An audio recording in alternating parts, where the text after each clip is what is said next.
जय हिंद। तो ये हमारा नेक्स्ट लेक्चर होगा रामबाण स्टैटिक जीके का, और इसमें से हम 16 नंबर टॉपिक से 19 नंबर टॉपिक तक कवर करेंगे। जैसा कि अभी मैंने पिछले लेक्चर में बताया था कि 3-4 दिन से लगातार वीडियो नहीं पढ़ पा रहा था, क्योंकि घर में एक घटना हुई है। दादाजी के लड़के का निधन हो गया है, जो रीवा ज़िले में पोस्टिंग थी, उनके वकील थे एपीओ। लेकिन अभी ठीक है, अभी हम अपना काम करेंगे। तो आज हम ये जो हो तो सेकंड लेक्चर डाल देंगे। सुबह हमने जो हो तो एक लेक्चर और डाला था, और आज ये दूसरा पड़ जाएगा। नाइट में हो सकता है, सुबह मॉर्निंग में 3-4 बजे तक फिर से थर्ड लेक्चर भी आ जाएगा। तो मैं जल्दी से जल्दी कवर कराने के लिए डेडिकेटेड हूँ। तो बिना टाइम को गंवाए हुए हम अपना जो है तो लेक्चर चालू करते हैं। और इसमें से हमें एक चीज़ और बताना है कि जो पीडीएफ है तो वो टेलीग्राम चैनल में मिल जाएगी, और टेलीग्राम चैनल का लिंक आपका दिया हुआ है, ठीक है। तो हम अपना चालू करते हैं लेक्चर। देखिए, पहला क्वेश्चन इसमें से क्या है, उस योजना का नाम क्या है जिसके तहत भारत सरकार ने अगस्त 2023 में 2 करोड़ महिलाओं को कौशल प्रशिक्षण प्रदान करने की योजना बनाई है। तो उस योजना का नाम है लखपति दीदी। क्या नाम है? लखपति दीदी। अगला क्वेश्चन देखें तो सितंबर 2023 में किस मंत्रालय ने केसीसी घर घर अभियान शुरू किया? तो कृषि और किसान कल्याण मंत्रालय ने। आगे बात करें तो किस राज्य की सरकार ने जून 2023 में नंद बाबा दूध मिशन योजना चालू की? तो उत्तर प्रदेश ने। आगे बात करें तो नर्मदा बचाओ आंदोलन एक आंदोलन है, तो कैसा आंदोलन है? सामाजिक आंदोलन है। भारत में एकीकृत बाल विकास योजना किस वर्ष शुरू की गई थी? तो 1975 में। किस राज्य ने कच्चे घरों को पक्के घरों में बदलने के उद्देश्य से मो घर या मेरा घर योजना शुरू की है? तो उड़ीसा राज्य ने चालू किया है। मध्य प्रदेश सरकार द्वारा नर्मदा नदी के संरक्षण के लिए देवी नर्मदे योजना शुरू की गई है। देवी नर्मदे योजना शुरू की गई है, तो वो कौन सी हो जाएगी? नमामि। क्या हो जाएगी? नमामि देवी नर्मदे। नमामि देवी नर्मदे योजना शुरू की गई है। प्रोजेक्ट ग्रेट इंडियन बस्टर्ड जून 2013 में राजस्थान सरकार द्वारा शुरू किया गया था। कौन सा 6 से 14 वर्ष की आयु के सभी बच्चों को प्राथमिक शिक्षा प्रदान करने की दिशा में एक महत्वपूर्ण कदम है? तो सर्व शिक्षा अभियान। अगला क्वेश्चन देखें तो प्रधानमंत्री नरेंद्र मोदी ने सितंबर 2023 में पूरे भारत में कारीगरों और शिल्पकारों के लिए केंद्रीय योजना पीएम कामगार का आधिकारिक रूप से शुभारंभ किया। अगला क्वेश्चन है कौन सी योजना आयात में कमी, निर्यात में वृद्धि और जमीनी स्तर पर अभियान चलाने पर केंद्रित है, जो आत्मनिर्भरता की दिशा में स्थानीय पहलों का समर्थन करती है? तो वोकल फॉर लोकल योजना। अगला क्वेश्चन देखें तो बाघों की संख्या में बहुत कम हो जाने पर उन्हें संरक्षित करने के लिए भारत सरकार द्वारा शुरू की गई परियोजना प्रोजेक्ट टाइगर है। किस राज्य ने 2022 में मुख्यमंत्री डिजिटल सेवा योजना शुरू की है? तो राजस्थान ने। अगला क्वेश्चन देखें तो जियो पोर्टल ग्रो का उद्देश्य कृषि वानिकी हस्तक्षेपों के लिए उपयुक्त क्षेत्रों की पहचान करना है। तो जियो पोर्टल ग्रो का उद्देश्य क्या है? तो जियो पोर्टल का उद्देश्य ये है, ठीक है। तो आप यहाँ से देख सकते हैं। अगले क्वेश्चन की ओर बढ़ें तो अगला क्वेश्चन हमारे सामने होगा, जुलाई 2023 में उड़ीसा सरकार द्वारा आमा उड़ीसा नवीन उड़ीसा योजना किस विभाग द्वारा लागू की गई? तो ये लागू की गई पंचायती राज और पेयजल विभाग द्वारा। अगला क्वेश्चन देखें तो सरकार ने स्टार्टअप इंडिया सीड फंड योजना कब शुरू की? तो 2021 में। अगला क्वेश्चन मृदा स्वास्थ्य कार्ड योजना भारत सरकार द्वारा 2014-15 में शुरू की गई, ठीक है। अगला क्वेश्चन देखें तो डिजिटल वित्तीय सेवाओं के विकास में बिहार राज्य ग्रामीण आजीविका मिशन को किस एजेंसी ने सहायता प्रदान करी है? तो सिडबी ने सहायता प्रदान की है। श्रम एवं रोजगार मंत्रालय का श्रम सुविधा पोर्टल श्रम कानून प्रवर्तन में पारदर्शिता लाने में किस प्रकार का योगदान देता है? तो 48 घंटों के भीतर निरीक्षण रिपोर्ट अपलोड करके सहायता प्रदान करता है श्रम सुविधा पोर्टल। ठीक है, आगे बात करें तो प्रधानमंत्री ग्रामोदय योजना का शुरू की गई तो 2000 में शुरू की गई। ग्रामीण पिछवाड़े सुअर पालन योजना किस राज्य सरकार द्वारा शुरू की गई थी? तो मेघालय सरकार द्वारा। आगे देखें, पीएम स्वनिधि योजना का लक्ष्य स्ट्रीट वेंडर्स को सशक्त बनाना है। पीएम स्वनिधि योजना का लक्ष्य क्या है? तो स्ट्रीट वेंडर्स को सशक्त बनाना है। ठीक है, अगला क्वेश्चन देखो तो भारत सरकार की अन्नपूर्णा योजना का उद्देश्य क्या है? तो वरिष्ठ नागरिकों को खाद्यान्न उपलब्ध कराने के लिए अन्नपूर्णा योजना चालू की गई है। स्वरोजगार की सुविधा के लिए 10 लाख तक संपार्श्विक मुक्त ऋण प्रदान करने के लिए भारत सरकार द्वारा 2015 में प्रधानमंत्री मुद्रा योजना लागू की गई है। तो प्रधानमंत्री मुद्रा योजना के तहत कितनी राशि दी जाती है? 10 लाख रुपए। ठीक है, और कब से चालू हुई? तो 2015 से। ठीक है, अगला क्वेश्चन देखते हैं, भारत की विभिन्न नदियों में जल की गुणवत्ता सुधारने के लिए पर्यावरण एवं वन मंत्रालय की एक प्रमुख योजना कौन सी है? तो राष्ट्रीय नदी संरक्षण योजना है। अंत्योदय अन्न योजना 2000 में चालू की गई। भारत में स्वर्ण जयंती ग्राम स्वरोजगार योजना किस वर्ष शुरू की गई थी? तो 1999 में। प्रधानमंत्री जनधन योजना खातों में कोई न्यूनतम शेष राशि बनाए रखने की कोई आवश्यकता नहीं है। तो यहाँ पे जो प्रधानमंत्री जनधन योजना है तो इसके तहत यदि खाते में किसी के अकाउंट में कुछ न्यूनतम राशि नहीं है तो कोई दिक्कत नहीं है, ये बताने की कोशिश की जा रही है।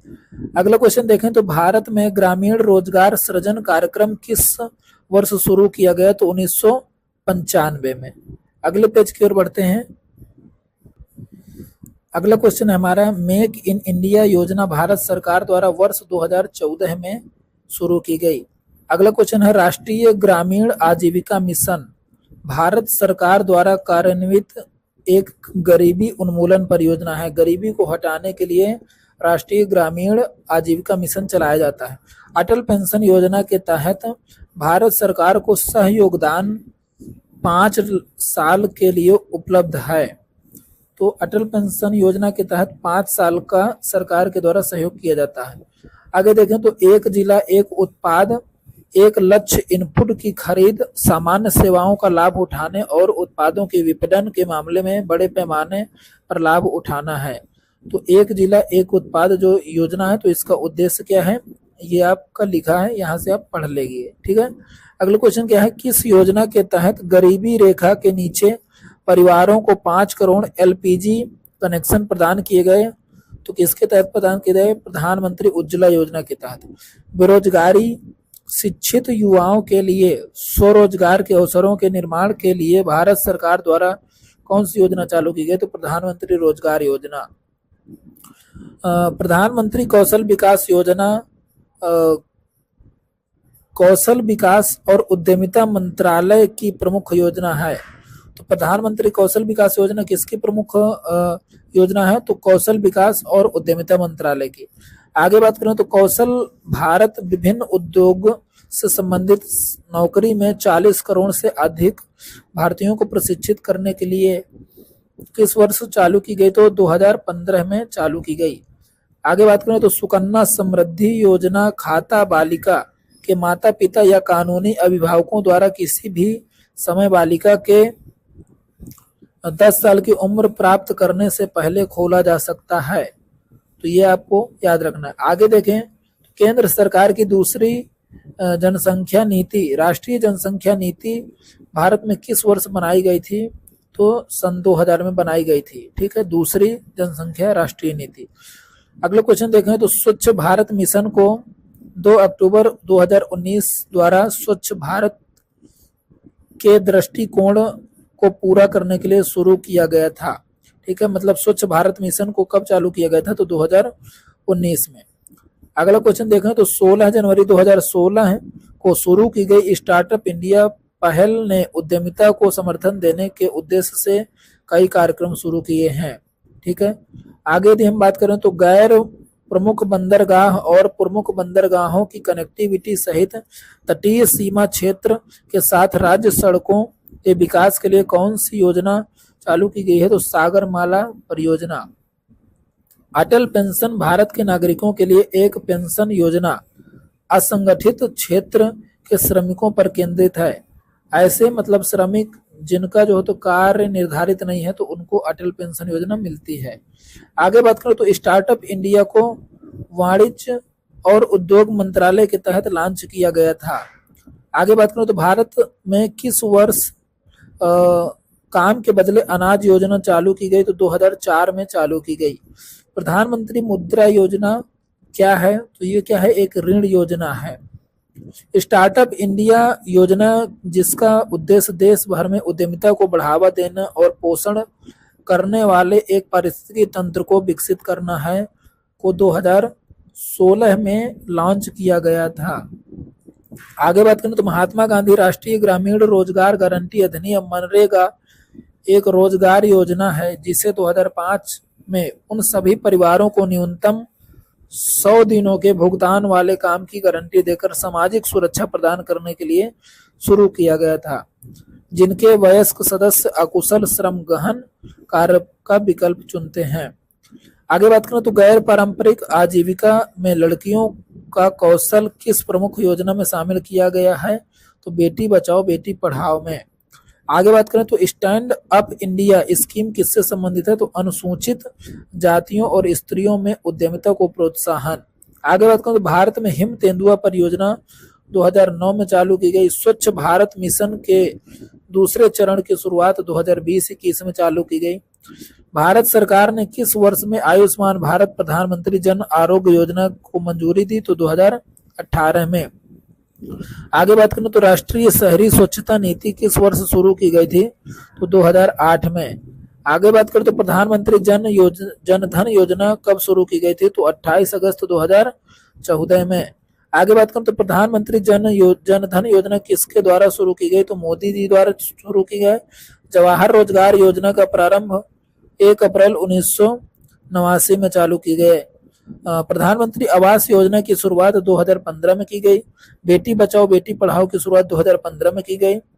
प्रधानमंत्री मातृ वंदना योजना 1 जनवरी 2017 में चालू किया गया। प्रधानमंत्री स्वास्थ्य सुरक्षा योजना 2003 में चालू किया गया। राष्ट्रीय ग्रामीण स्वास्थ्य मिशन किस वर्ष चालू किया गया? तो 2005 में चालू किया गया। आगे बात करें तो स्वच्छ भारत मिशन 2 अक्टूबर 2014 को चालू किया गया। वन स्टॉप सेंटर का शुभारंभ योजना का शुभारंभ 1 अप्रैल 2015 में चालू किया गया। केंद्रीय ग्रामीण स्वास्थ्य स्वच्छता कार्यक्रम किस वर्ष चालू किया गया? तो 1986 में चालू किया गया। प्रधानमंत्री नरेंद्र मोदी द्वारा नमामि गंगे परियोजना 2 जून 2014 में चालू की गई। दीनदयाल उपाध्याय ग्रामीण कौशल योजना वर्ष 2014 में चालू किया गया। महात्मा गांधी रोजगार गारंटी योजना अधिनियम का शुभारंभ कब किया गया? तो अधिनियम का शुभारंभ 2006 में किया गया। राष्ट्रीय ग्रामीण रोजगार गारंटी अधिनियम के तहत 100 दिनों का कार्य जो है तो उपलब्ध कराया जाता है न्यूनतम। अटल पेंशन योजना के अंतर्गत अनुमान में मासिक पेंशन की न्यूनतम राशि 1000 होगी। मेक इन इंडिया का प्रतीक किसका बना है? तो कोक्स से बने शेर। मेक इन इंडिया जो है तो मेक इन इंडिया में जो शेर का जो है तो आपको चित्र दिखेगा जो एक धातु का बना हुआ हमको प्रतीत होता है, जो खोखला टाइप होता है। ठीक है। जवाहर ग्राम समृद्धि योजना किस वर्ष? तो अगला क्वेश्चन हो जाएगा जवाहर ग्राम समृद्धि योजना किस वर्ष शुरू की गई थी? तो ये हो जाएगा 1999 में। अगला क्वेश्चन स्टार्टअप इंडिया किस वर्ष आरंभ किया गया? तो 2016 में। अगला क्वेश्चन किस आयु वर्ग के लोग प्रधानमंत्री सुरक्षा बीमा योजना के लिए पात्र हैं? तो 18 से 70 वर्ष के लोग पात्र हैं। प्रधानमंत्री सौभाग्य योजना का संबंध किससे है? तो घरों के विद्युतीकरण से। प्रधानमंत्री जनधन योजना किससे संबंधित है? तो वित्तीय सेवाओं से। मुद्रा योजना के अंतर्गत अधिकतम कितना ऋण दिया जा सकता है? तो 10 लाख तक दिया जा सकता है। नकुल स्वास्थ्य पात्र योजना किसके लिए शुरू की गई? तो ये पशुओं के स्वास्थ्य के देखभाल के लिए शुरू की गई। कुसुम कार्यक्रम योजना का उद्देश्य क्या है? तो सौर ऊर्जा क्षमताओं का उपयोग करके किसानों को वित्तीय सुरक्षा प्रदान करना, ये इसका उद्देश्य है। आगे बात करें तो सर्व शिक्षा अभियान का उद्देश्य किस आयु वर्ग के बच्चों के लिए है? तो 6 से 14 वर्ष के बच्चों के लिए है। समग्र शिक्षा स्कूली शिक्षा के लिए एक योजना है जो किस कक्षा के लिए है? तो प्री नर्सरी से 12वीं तक के बच्चों के लिए समग्र शिक्षा है। प्रधानमंत्री जनधन योजना के तहत किस राज्य में 100% वित्तीय समावेशन हासिल किया गया है? तो मेघालय में। आगे बात करें तो अगला हमारा क्वेश्चन हो जाएगा, प्रधानमंत्री सुरक्षा बीमा योजना के तहत जोखिम कवरेज कितना है? तो 2 लाख रुपए है। आगे बात करें तो प्रधानमंत्री जनधन योजना को गति प्रदान करने के लिए भारत सरकार द्वारा कौन सी स्कीम शुरू की गई है? तो वित्तीय समावेशन। अगले क्वेश्चन की बात करें तो अगला क्वेश्चन हो जाएगा, केंद्र सरकार ने किस क्षेत्र के लिए संपदा योजना शुरू की गई है? तो खाद्य प्रसंस्करण के लिए। गुड गवर्नेंस डे के अवसर पर एक वेब पोर्टल मोबाइल ऐप ई समर्पण किसने लॉन्च किया? तो हरदीप पुरी ने लॉन्च किया।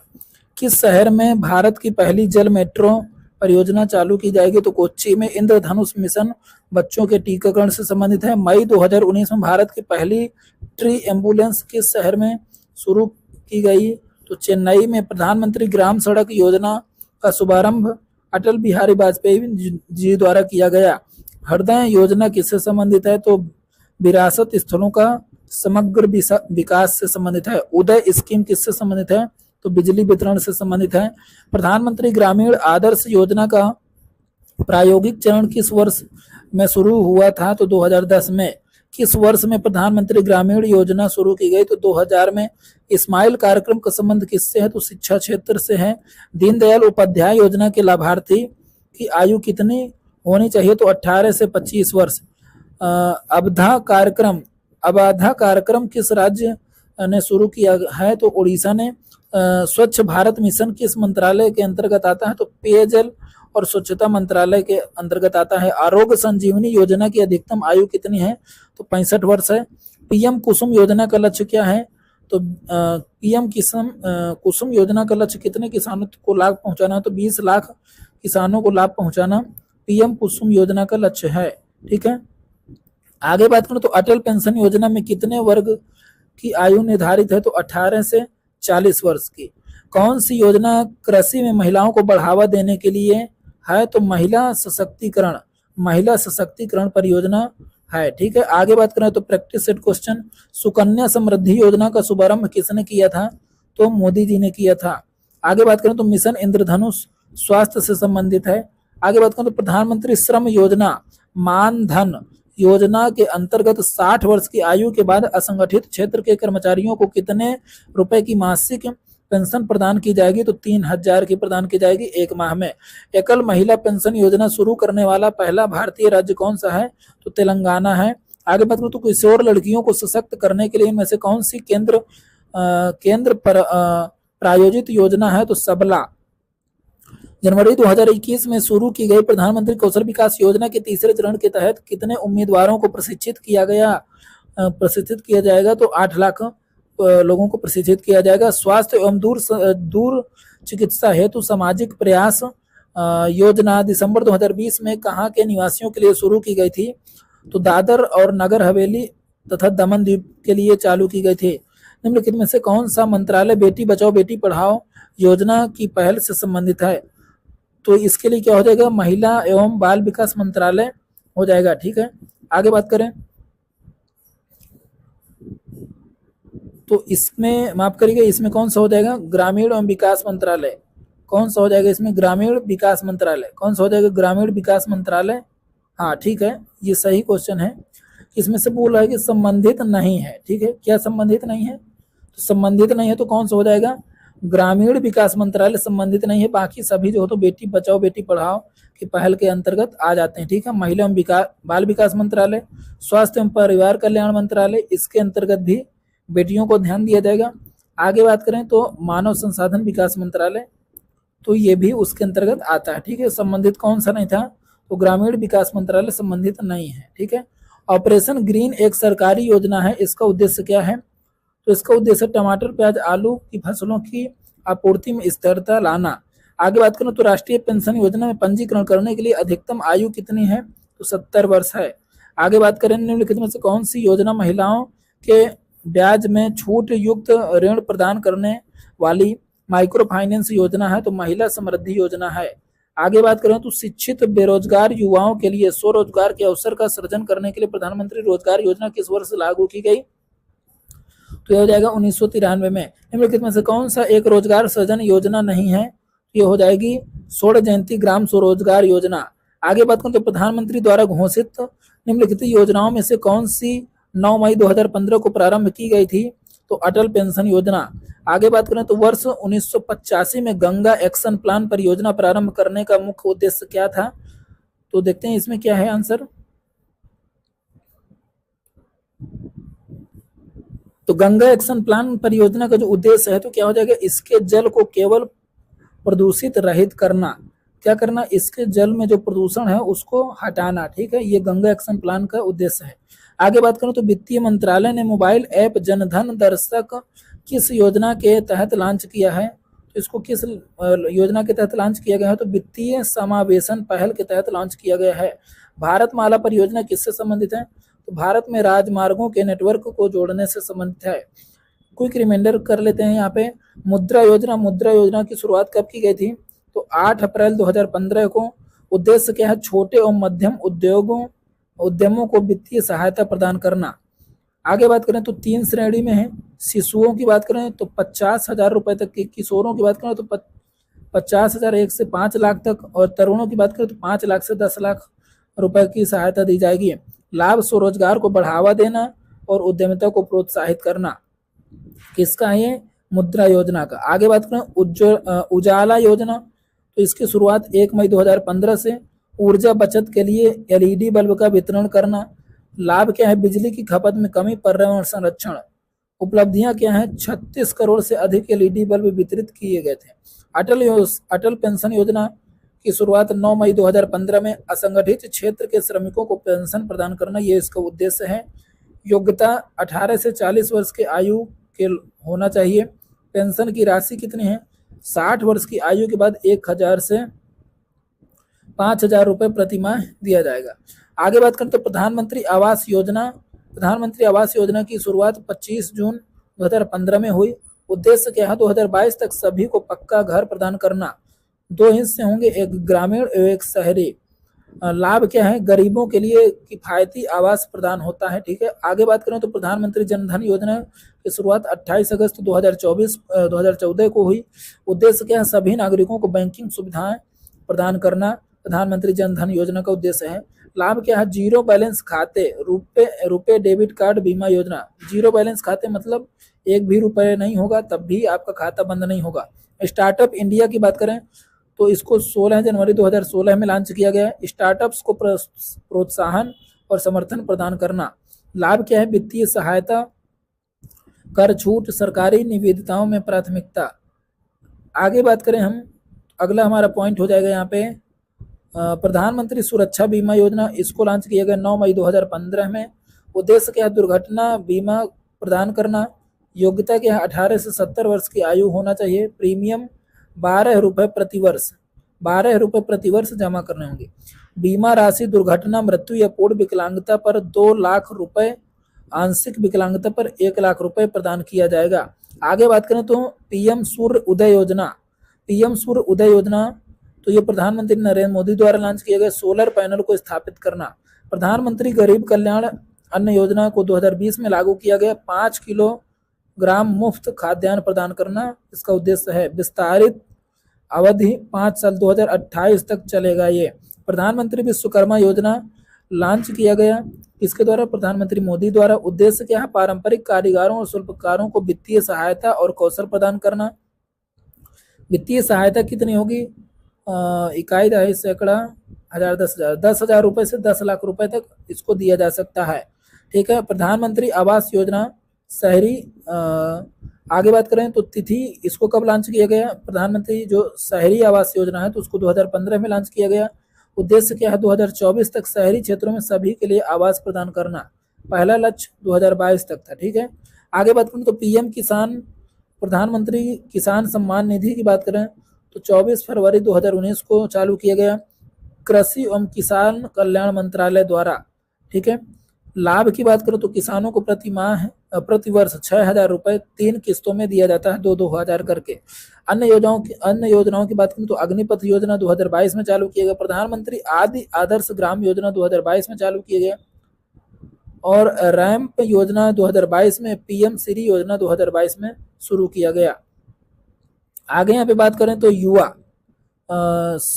2.0 किसके द्वारा, शिक्षा मंत्रालय द्वारा 2022 में चालू किया गया। टेली मानस 2022 में चालू किया गया। मिशन लाइफ पीएम द्वारा केवड़िया गुजरात से 2022 में चालू किया गया। आगे बात करूं तो डिजिटल शक्ति राष्ट्रीय महिला आयोग द्वारा 2022 में चालू किया गया। अमृत भारत स्टेशन योजना रेल मंत्रालय द्वारा 2022 में चालू किया गया। प्रधानमंत्री गरीब कल्याण अन्न योजना 11 जनवरी 2023 में चालू किया गया। प्रधानमंत्री गरीब कल्याण योजना तो 2019 में चालू किया गया। प्रधानमंत्री गरीब कल्याण अन्न योजना 2023 में चालू किया गया। स्वामित्व योजना 24 अप्रैल 2020 में चालू किया गया। आत्मनिर्भर भारत योजना 12 मई 2020 में चालू किया गया। One nation one ration card योजना 1 जून 2020 में चालू किया गया।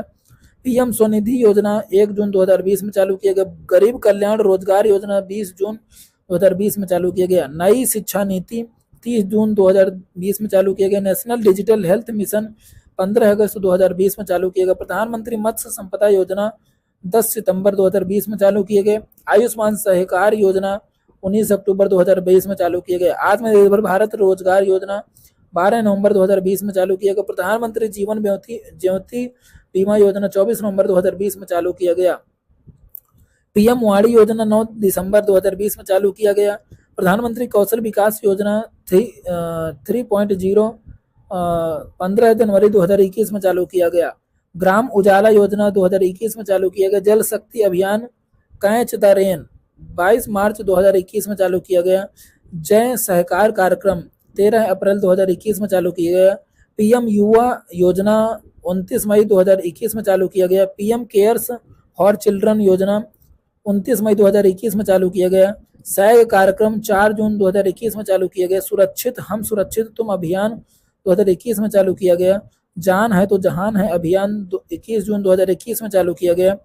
निपुण भारत कार्यक्रम 3 जुलाई 2021 में चालू किया गया। प्रधानमंत्री उज्ज्वला योजना 2.0 यहाँ पे शायद उज्ज्वला योजना होगा 2.0 10 अगस्त 2021 में चालू किया गया। ठीक है, यहाँ पे उज्ज्वला योजना ही है, गलत प्रिंटिंग है। आगे देखें तो आयुष्मान भारत डिजिटल मिशन 27 सितंबर 2021 में चालू किया गया। स्वच्छ भारत मिशन शहरी 2.0 1 अक्टूबर 2021 में चालू किया गया। अमृत 2.0 1 अक्टूबर 2021 में चालू किया गया। आगे बात करें तो पीएम मित्रा योजना 6 अक्टूबर 2021 में चालू किया गया। प्रधानमंत्री गति शक्ति योजना 2021 में चालू किया गया। स्माइल योजना 13 फरवरी 2022 में चालू किया गया। सीड योजना सामाजिक न्याय मंत्रालय द्वारा 16 फरवरी 2022 में चालू किया गया। अवसर योजना की बात करें तो भारतीय विमानपत्तन प्राधिकरण द्वारा 2022 में चालू किया गया। स्वनिधि से समृद्धि योजना 12 अप्रैल 2022 में चालू किया गया। और श्रेष्ठा योजना सामाजिक न्याय मंत्रालय द्वारा 3 जून 2022 में चालू किया गया। आगे यदि हम बात करें यहाँ पे तो आगे हमारा हो जाएगा प्रधानमंत्री उज्ज्वला योजना 2016 में चालू किया गया। प्रधानमंत्री उज्ज्वला योजना 2016 में चालू किया गया। और पीछे जो हमने वहाँ पे जो उज्ज्वला लिखा था तो प्रधानमंत्री उज्ज्वला योजना 2.0 वो उसकी शुरुआत मतलब दूसरे चरण की शुरुआत 2021 में हुई थी। ठीक है, आगे बात करें तो स्वच्छ भारत मिशन की बात करें तो 2 अक्टूबर 2014 में चालू किया गया। प्रधानमंत्री फसल बीमा योजना 13 जनवरी 2016 में चालू किया गया। सुकन्या समृद्धि योजना 22 जनवरी 2015 में चालू किया गया। प्रधानमंत्री जीवन ज्योति बीमा योजना 9 मई 2015 में चालू किया गया। सौभाग्य योजना 25 सितंबर 2017 में चालू किया गया। प्रधानमंत्री किसान मानधन योजना 12 सितंबर 2019 में चालू किया गया। स्मार्ट सिटी मिशन 25 जून 2015 में चालू किया गया। मेक इन इंडिया 25 सितंबर 2014 में चालू किया गया। डिजिटल इंडिया की बात करें तो 1 जुलाई 2015 में चालू किया गया। प्रधानमंत्री मत्स्य संपदा योजना की बात करें तो 10 सितंबर 2020 में चालू किया गया। राष्ट्रीय स्वास्थ्य मिशन योजना की बात करें तो 12 अप्रैल 2005 में चालू किया गया। आयुष्मान भारत योजना की बात करें तो 23 सितंबर 2018 में चालू किया गया। बेटी बचाओ बेटी पढ़ाओ की बात करें तो 22 जनवरी 2015 में चालू किया गया। Atal mission for rejuvenation and urban transformation, ये इसकी शुरुआत कब हुई तो 25 जून 2015 में चालू हुई। प्रधानमंत्री रोजगार सृजन कार्यक्रम की बात करें तो ये 2008 में चालू हुआ। प्रधानमंत्री ग्राम सड़क योजना की बात करें तो सन 2000 में चालू हुआ। प्रधानमंत्री मुद्रा योजना की बात करें तो सन 2015 में चालू हुआ। राष्ट्रीय ग्रामीण आजीविका मिशन की बात करें तो जून 2011 में चालू हुआ। प्रधानमंत्री मातृ वंदना योजना की बात करें तो 2017 में चालू हुआ। राष्ट्रीय शिक्षा नीति की बात करें तो 29 जुलाई 2020 को चालू हुआ। स्टैंड अप इंडिया की बात करें तो 5 अप्रैल 2016 में चालू हुआ। प्रधानमंत्री उजाला योजना की बात करें तो 1 मई 2015 में चालू हुआ। डिजिटल ग्राम योजना की बात करें तो 2017 में। प्रधानमंत्री कुसुम योजना 2019 में। दीनदयाल अंत्योदय योजना की बात करें तो 25 सितंबर 2014 में चालू हुआ। प्रधानमंत्री स्वनिधि योजना की बात करें तो 1 जून 2020 में चालू हुआ। प्रधानमंत्री श्रम योगी मानधन योजना की बात करें तो 25 फरवरी 2019 में चालू हुआ। स्वदेश दर्शन योजना की बात करें तो स्वदेश दर्शन 2014 में चालू हुआ। प्रधानमंत्री आत्मनिर्भर भारत अभियान की बात करें तो 2020 में चालू हुआ। जल जीवन मिशन की बात करें तो 2019 में चालू हुआ। प्रधानमंत्री आत्मनिर्भर स्वास्थ्य योजना की बात करें तो 2021 में चालू हुआ। प्रधानमंत्री गरीब कल्याण योजना रोजगार योजना की बात करें तो 2020 में चालू हुआ। राष्ट्रीय पोषण मिशन की बात करें तो 8 मार्च 2018 में चालू हुआ। प्रधानमंत्री कर्म योगी मानधन योजना की बात करें तो 12 सितंबर 2019 में चालू हुआ। नमामि गंगे की बात करें तो 10 जुलाई 2014 में चालू हुआ। राष्ट्रीय आयुष मिशन की बात करें तो 2014 में चालू हुआ। प्रधानमंत्री डिजिटल स्वास्थ्य मिशन योजना की बात करें तो 27 सितंबर 2021 में चालू हुआ। अगला टॉपिक हमारा 17 नंबर का जो है तो वो हो जाएगा बंदरगाह पोर्ट।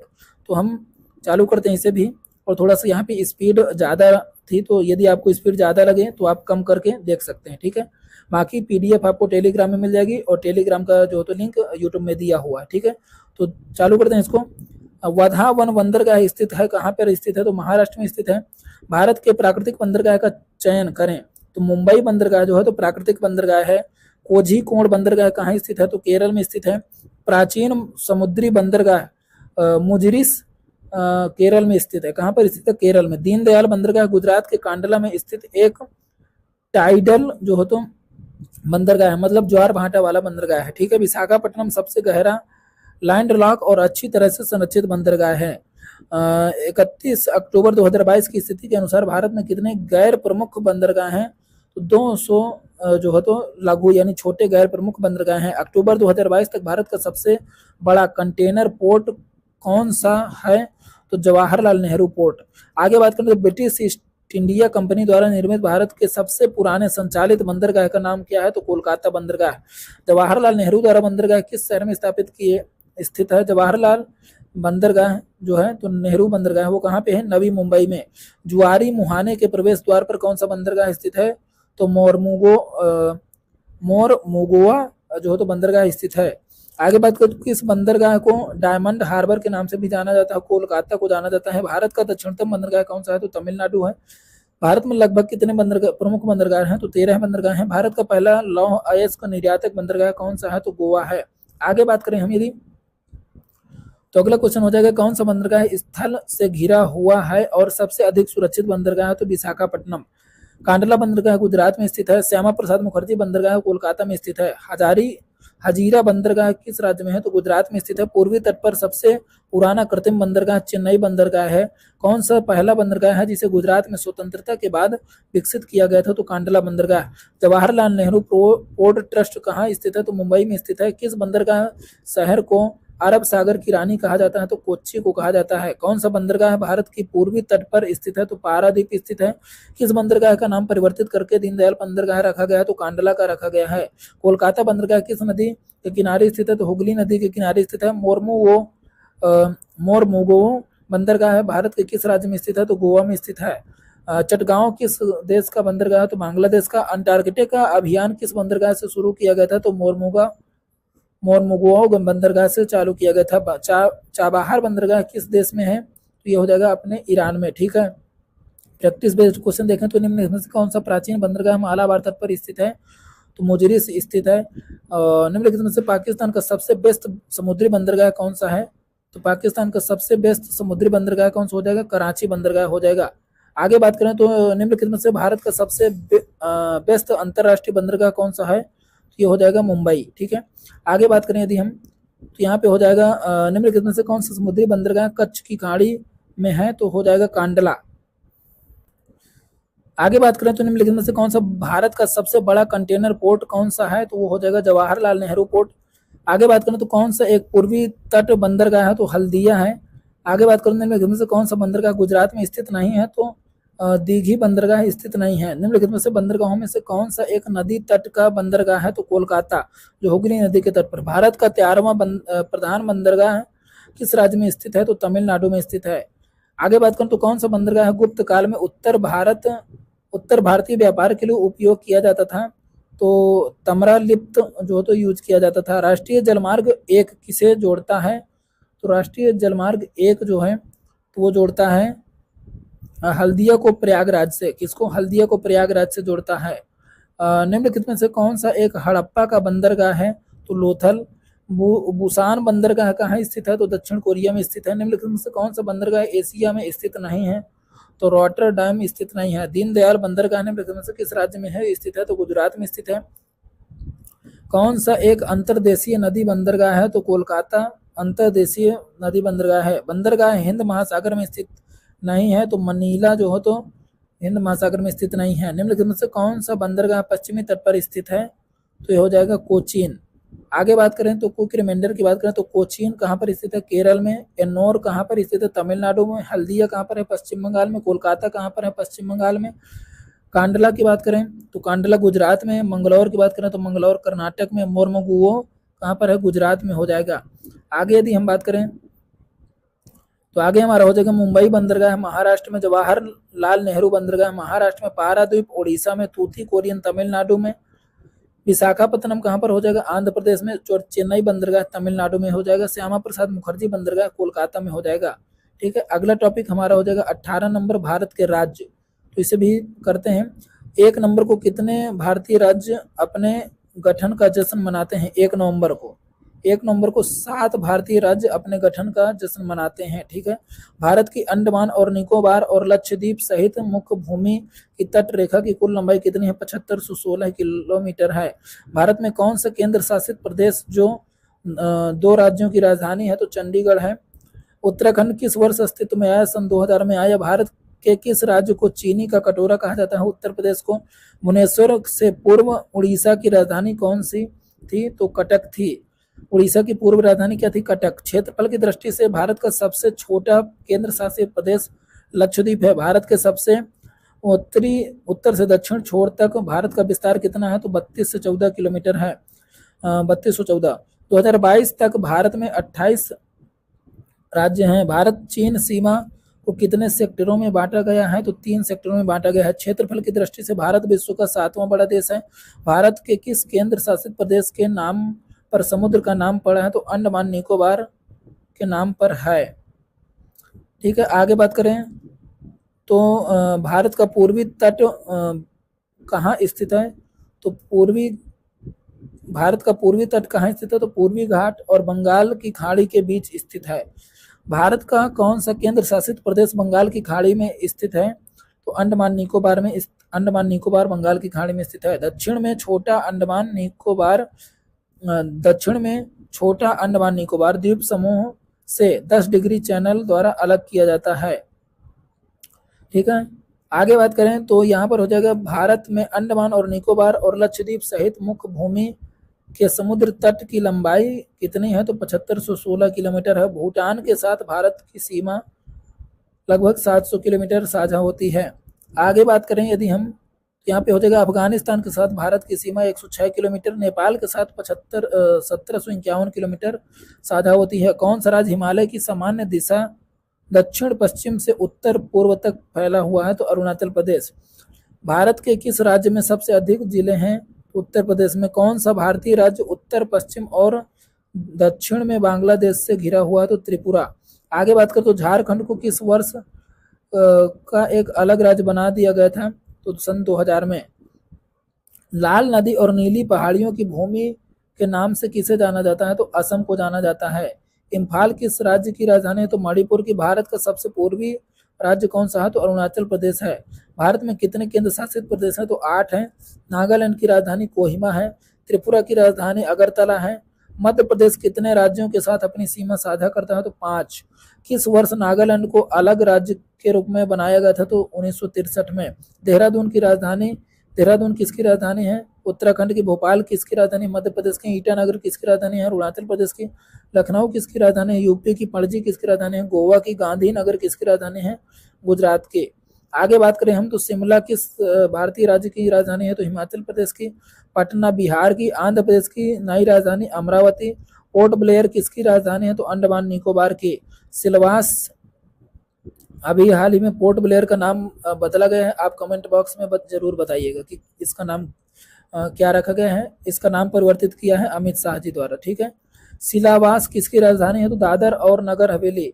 आगे बात करें तो किस वर्ष में आंध्र प्रदेश राज्य के पुनर्गठन के बाद तेलंगाना भारत का 29वां राज्य बन गया था? तो 2014 में। किस भारतीय राज्य को प्राग्ञ ज्योतिष के रूप में जाना जाता है? तो असम को। रायपुर किसकी राजधानी है? तो छत्तीसगढ़ की। रांची किस भारतीय राज्य की राजधानी है? तो झारखंड की। लक्षद्वीप समूह का दक्षिणतम भाग मिनीकॉय द्वीप है। गोवा राज्य का कुल क्षेत्रफल कितना है?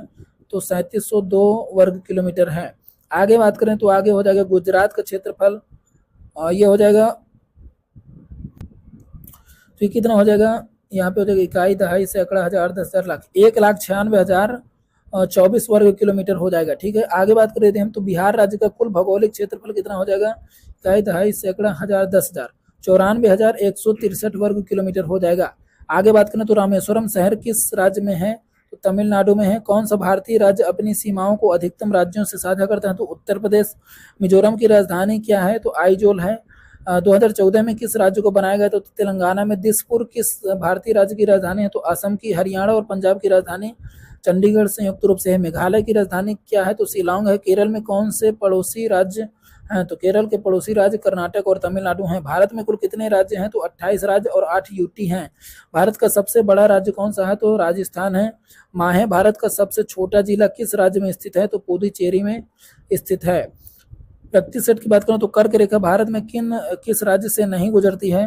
तो उड़ीसा से नहीं गुजरती है। 8 राज्यों से गुजरती है, ये आपको याद रखना है। लद्दाख के साथ कितने भारतीय राज्यों केंद्र शासित प्रदेशों की सीमा साझा होती है? तो 4 की सीमा साझा होती है। निम्नलिखित में से कौन सा राज्य भारत के उत्तर पूर्वी राज्यों 7 बहनों के राज्य का भाग नहीं है? तो उड़ीसा नहीं है। ठीक है। मह नसर, डूंगरपुर, चूरू, नारलाई शहर भारत के किस राज्य में स्थित हैं? तो राजस्थान में स्थित हैं। आगे बात करें यदि हम तो आगे निम्नलिखित में से कौन से राज्य हिंद महासागर से सीमा साझा करते हैं? तो केरल, तमिलनाडु, महाराष्ट्र। आगे बात करूं तो निम्न में से कौन सा शहर मध्य प्रदेश में नहीं है? तो रायपुर नहीं है। मध्य प्रदेश निम्नलिखित में से किस राज्य के साथ अपनी सीमा साझा नहीं करता है? तो उड़ीसा के साथ। कौन सा राज्य समुद्री सीमा साझा नहीं करता है? तो ये हो जाएगा राजस्थान। ठीक है। आगे बात करें तो तेलंगाना राज्य की राजधानी क्या है? तो हैदराबाद। केंद्र शासित प्रदेश लक्षद्वीप की राजधानी क्या है? तो कावारती है। ठीक है। आगे बात करें तो कौन सा राज्य केंद्र शासित प्रदेश संयुक्त रूप से 2 राज्यों की राजधानी है? तो चंडीगढ़। आगे बात करें तो हिमाचल प्रदेश की दूसरी राजधानी क्या है? तो धर्मशाला है। आगे बात करें तो भारत का सबसे बड़ा केंद्र शासित प्रदेश कौन सा है? तो अंडमान निकोबार है। आगे बात करें तो कौन सा राज्य हरियाणा के साथ अपनी सीमा साझा नहीं करता है? तो यहाँ पे हो जाएगा ऑप्शन के अनुसार पता चलेगा। तो मध्य प्रदेश हरियाणा के साथ सीमा साझा नहीं करता है। कौन सा राज्य छत्तीसगढ़ के साथ अपनी सीमा साझा नहीं करता है? तो आंध्र प्रदेश सीमा साझा नहीं करता है। निम्नलिखित में से कौन सा राज्य झारखंड के साथ अपनी सीमा साझा नहीं करता है? तो मध्य प्रदेश साझा नहीं करता है। निम्नलिखित में से किस राज्य की सीमा त्रिपुरा से लगती है? तो असम की लगती है। 93 पूर्व देशांतर और 27 उत्तरी अक्षांश के बीच समुद्र तल से 530 मीटर ऊंचाई पर स्थित राज्य की राजधानी क्या है? तो वो हो जाएगी ईटानगर। क्या हो जाएगी? अगला क्वेश्चन हो जाएगा हमारे सामने, इनमें से किस भारतीय राज्य का क्षेत्रफल न्यूनतम है? तो ऑप्शन के अनुसार उत्तर प्रदेश का सबसे जो हो तो न्यूनतम हो जाएगा। क्विक रिमाइंडर की बात करें तो यहाँ पे उत्तर प्रदेश की बात करें तो उत्तर प्रदेश की जो तो सीमाएं 8 राज्यों से साझा होती हैं। कौन कौन से हैं देख लेते हैं। यहाँ पे उत्तराखंड, हिमाचल प्रदेश, पश्चिमी में हरियाणा और दिल्ली, राजस्थान, दक्षिण में मध्य प्रदेश और पूर्व में बिहार, झारखंड से साझा होती हैं। महाराष्ट्र की बात करें तो महाराष्ट्र, गुजरात, मध्य प्रदेश, छत्तीसगढ़, कर्नाटक, गोवा और पश्चिम में अरब सागर से। ठीक है, आगे बात करें तो राजस्थान की बात करें तो राजस्थान में पंजाब, हरियाणा, उत्तर प्रदेश, मध्य प्रदेश, गुजरात और पाकिस्तान से जो हो तो सीमा साझा होती है। आगे यदि हम बात करें तो मध्य प्रदेश की, तो मध्य प्रदेश की बात करें तो उत्तर प्रदेश, राजस्थान, गुजरात, महाराष्ट्र और छत्तीसगढ़ से सीमा साझा होती है।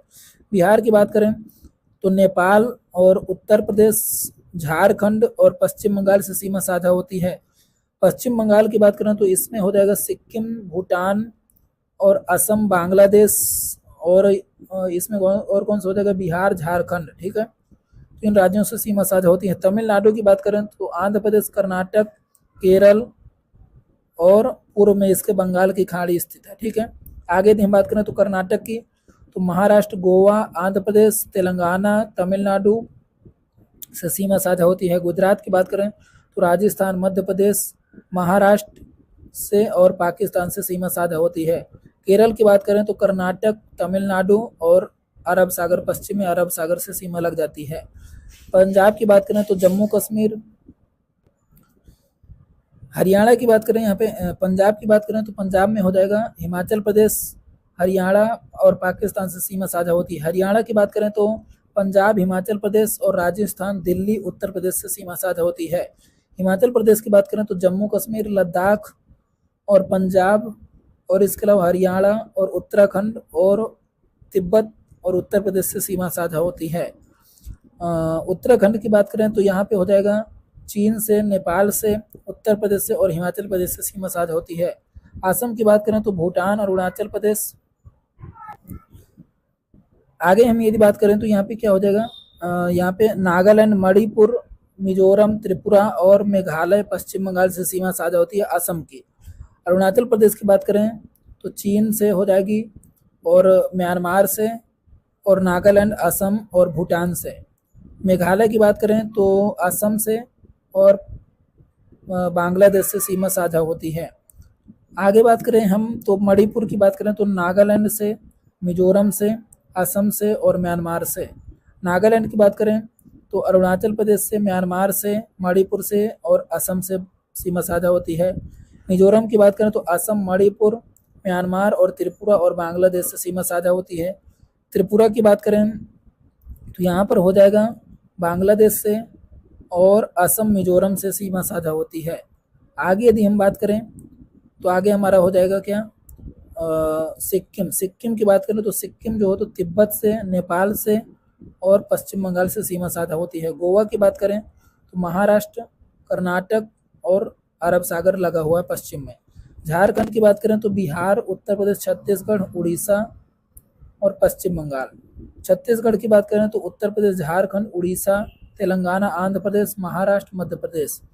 उड़ीसा की बात करें तो झारखंड, पश्चिम बंगाल, छत्तीसगढ़, आंध्र प्रदेश से सीमा साझा हो रही है। तेलंगाना की बात करें तो महाराष्ट्र, छत्तीसगढ़, उड़ीसा, आंध्र प्रदेश और कर्नाटक से सीमा साझा होती है। आंध्र प्रदेश की बात करें तो तेलंगाना, कर्नाटक, तमिलनाडु से सीमा साझा होती है। केंद्र शासित प्रदेशों की बात करें तो दिल्ली की सीमा साझा होती है किससे, हरियाणा से और उत्तर प्रदेश से। पुदुचेरी की बात करें तो पुदुचेरी क्षेत्र की सीमा तमिलनाडु से, कराईकल क्षेत्र की सीमा तमिलनाडु से, माहे क्षेत्र की सीमा केरल से और यनम की सीमा आंध्र प्रदेश से साझा होती है। लद्दाख की बात करें तो उत्तर में चीन से और दक्षिण में हिमाचल प्रदेश से और जम्मू कश्मीर से सीमा साझा होती है। जम्मू और कश्मीर की बात करें तो लद्दाख, हिमाचल प्रदेश, पंजाब और पाकिस्तान से सीमा साझा होती है। अंडमान और निकोबार की बात करें तो ये हो जाएगा भारतीय महासागर में एक स्थित द्वीप समूह है, इसकी कोई राज्य से सीमा साझा नहीं होती है। दादर नगर हवेली की बात करें तो दादर नगर हवेली की सीमा गुजरात और महाराष्ट्र से। दमन और दीव की सीमा जो है तो गुजरात और दीव की सीमा गुजरात से लगती है। दमन की सीमा गुजरात से और दीव की सीमा भी गुजरात से लगती है। लक्षद्वीप की बात करें तो ये क्या है, अरब सागर में स्थित द्वीप समूह है और इसकी सीमा भी किसी राज्य से साझा नहीं होती। ठीक है, यहाँ पर अगला हमारा टॉपिक है पासेस यानी दर्रे। तो इसे भी कर लेते हैं, ये छोटा सा है। हिमालय में पांग साउ दर्रा मिलता है, अरुणाचल प्रदेश को म्यांमार से जोड़ता है। ठीक है, 2022 तक दुनिया की सबसे ऊंची मोटर योग सड़क भारत में उमलिंग ला दर्रे से होकर गुजरती है। कौन सी नदी हिमाचल प्रदेश के कुल्लू पहाड़ियों के बीच रोहतांग दर्रे के पश्चिम से निकलती है और राज्य की चंबा घाटी से होकर बहती है? तो रावी नदी। आगे बात करें तो यहाँ पे हिमाचल प्रदेश में स्थित लाहौल और स्पीति घाटी कुल्लू घाटी से किस दर्रे से जुड़ी हुई है? तो रोहतांग दर्रे से। ठीक है, खारदुला पास किस पर्वत श्रेणी से संबंधित है? तो लद्दाख पर्वत श्रेणी से संबंधित है। आगे बात करें तो फोटूला दर्रा हिमालय की किस पर्वत श्रेणी में स्थित है? तो जास्कर श्रेणी में स्थित है। रोहतांग दर्रा किस राज्य में स्थित है? तो हिमाचल प्रदेश में। नाथुला दर्रा कहाँ स्थित है? तो भारत में। पाल घाट दर्रा कौन से राज्य को आपस में जोड़ता है? तो केरल और तमिलनाडु को जोड़ता है। बनिहाल दर्रा किस हिमालय पर्वतमाला क्षेत्र में स्थित है? तो पीर पंजाल में स्थित है। खैबर पास पाकिस्तान को किस से जोड़ता है? तो अफगानिस्तान से जोड़ता है। आगे बात करें यदि हम तो किस दर्रे को जम्मू और श्रीनगर को जोड़ने वाले गेटवे के रूप में जाना जाता है? तो बनिहाल दर्रे को जाना जाता है। उस दर्रे का नाम बताइए जिसे उत्तराखंड में तीर्थ यात्रियों द्वारा कैलाश मानसरोवर यात्रा के लिए प्रयोग किया जाता है? तो लिपू लेख। कौन सा दर्रा श्रीनगर और लेह को जोड़ता है? तो जोजिला दर्रा। कौन सा दर्रा हिमाचल प्रदेश में एक बड़ा पर्यटक आकर्षण स्थल है? तो रोहतांग दर्रा। कौन सा दर्रा उत्तराखंड और तिब्बत को जोड़ता है और गंगोत्री के उत्तर में स्थित है? तो मोलिंगला स्थित है। खारदुला पर्वत दर्रा किस राज्य में स्थित है? तो जम्मू और कश्मीर में स्थित है। त्वांग और लहासा को जोड़ने वाले दर्रे का नाम क्या है? तो बुमला दर्रा नाम है। गोइचा ला पास किस राज्य में स्थित है? तो सिक्किम में स्थित है। बोमडीला दर्रा किस राज्य में स्थित है? तो अरुणाचल प्रदेश में स्थित है। बोलन दर्रा किस देश में स्थित है? तो पाकिस्तान में स्थित है। दीपू दर्रा कहाँ स्थित है? तो अरुणाचल प्रदेश में। और नाथुला दर्रा सिक्किम में स्थित है। प्रैक्टिस सेट की बात करें तो पाल घाट निम्नलिखित में से किस राज्य को मिलाता है? तो ये हो जाएगा तमिलनाडु और केरल को मिलाता है। कौन सा पर्वतीय दर्रा भारत, चीन और म्यांमार के बीच तिर्रेक संधि का निर्माण करता है? तो दीफूला करता है। हिमालय को इनमें से कौन सा पहाड़ी दर्रा उत्तराखंड को तिब्बत से नहीं जोड़ता? तो सिपकिला दर्रा नहीं जोड़ता। आगे यदि हम बात करें तो किस दिए गए दर्रे और इनमें से कौन से और इनके स्थानों का कौन सा जोड़ सही नहीं है? तो ये हमारा हो जाएगा 2 और 3। ये हमारा बारालाचा दर्रा ये हमारा और सिपकिला दर्रा ये हमारा कहाँ पर है? तो ये हमारे हिमाचल प्रदेश में। ठीक है, और थांगला नीति और लिपू ये हमारे कहाँ पर हैं? तो ये हमारे अरुणाचल प्रदेश में है। ये यहाँ पर होना चाहिए हिमाचल प्रदेश में, और ये जो नीचे वाला है तो ये कहाँ पर है? अरुणाचल प्रदेश में। ठीक है, आगे बात करूँ तो कौन सा युग्म में पहाड़ी दर्रों के संदर्भ में सही है? तो लिपू, माफ करिएगा यहाँ पे जो मैंने बताया कि जो यहाँ पे अरुणाचल प्रदेश है ये जो है तीसरे नंबर का, ये कहाँ पे है? ये उत्तराखंड में। कहाँ पर है? ये उत्तराखंड में। ठीक है, तो माना नीति लिपू ये कहाँ पर है? उत्तराखंड में। ठीक है, तो ये चीज यहाँ पे याद रखना है। और बाकी ये बारालाचा और सिपकिला ये कहाँ पर है? हिमाचल प्रदेश में। आगे बात करें तो लिपू दर्रा कहाँ पर स्थित है? तो उत्तराखंड में। ठीक है, संदर्भ में सही है तो ये यहाँ पर हो जाएगा। नाथुला तो ये कहाँ पे है? ये जो हो तो वो पड़ता है कहाँ पे? सिक्किम में। और लिपू ये सही लिखा है। रोहतांग दर्रा कहाँ पर है? तो ये कहाँ पर स्थित है रोहतांग दर्रा?